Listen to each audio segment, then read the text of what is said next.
Later today, the San Jose State University women's volleyball team will compete in the Mountain West Tournament final. Now, this comes after a transgender athlete on San Jose State's team prompted Boise State to forfeit. That's one of multiple teams that have refused to compete against the player. Our next guest is the captain of the University of Nevada's women's volleyball team, who also forfeited their game against San Jose State back in October during the regular season. Sia Liilii joins us now. Sia, thank you so much for being with us this morning. So you're seeing this unfold in the Mountain West Tournament, San Jose State forwarding on until the championship game via forfeit. What does it make you think?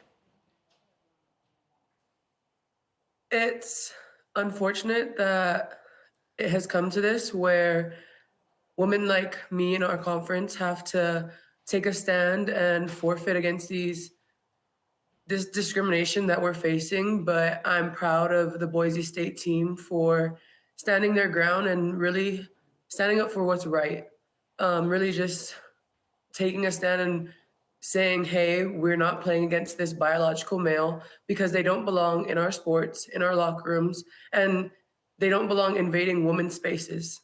Now, tell me about, so it's the University of Wyoming, Utah State, Southern Utah State, University of Nevada, Boise State, who have forfeited games against San Jose State. And again, some of them now in the Mountain West Tournament.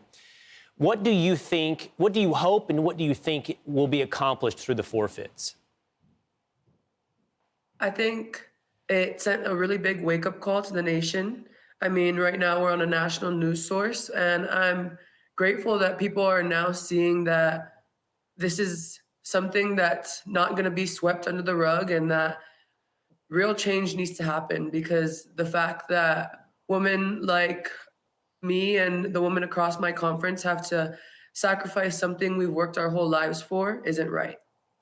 What does it make you feel about teams that choose not to forfeit? Colorado State will be playing against San Jose State in the final. Colorado State has chosen not to forfeit. As a side note, 3 of their members knelt on Friday for the national anthem. What does it make you think about teams that do not forfeit, like Colorado State? I think everyone's entitled to their own opinion, and everyone should be treated with respect, whether or not they agree or disagree with you. I think these women, I hope they know that they have people who are supporting them if there are people on their team who don't believe they should be competing against a biological male, and that's what I think on that. But I'm curious, do you think it's going to take some type of unanimous action on the behalf of women's sports, women's teams? In other words, when does this actually affect change? We saw a judge last week choose not to stop San Jose State from playing with a male player. So is it going to take everybody? Is it going to take the Colorado States and San Diego States and then on into the NCAA tournament as well? I'm wondering what you think is the pressure point that actually will get everyone to stand up and make a change. I don't know what that pressure point is, but I just know that if there are teams and women who believe that this is not right, we should be heard. Should be heard. And you're being heard now.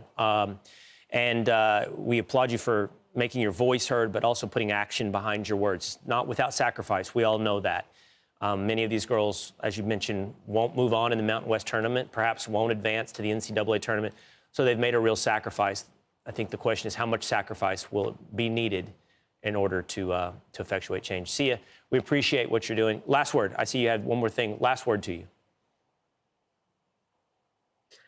I just wish the best of luck to the women who are competing today. And I hope everyone sees that this is something that's not just going to be put to the side. And I encourage girls and women who are facing this discrimination to use their voice and speak out, because that's the only way people are going to become aware of this. All right, Sia Liilii, thank you so much for being with us on Fox and Friends. Thank you. I'm Steve Ducey. I'm Brian Kilmeade. And I'm Ainsley Earhart. And click here to subscribe to the Fox News YouTube page to catch our hottest interviews and most compelling analysis.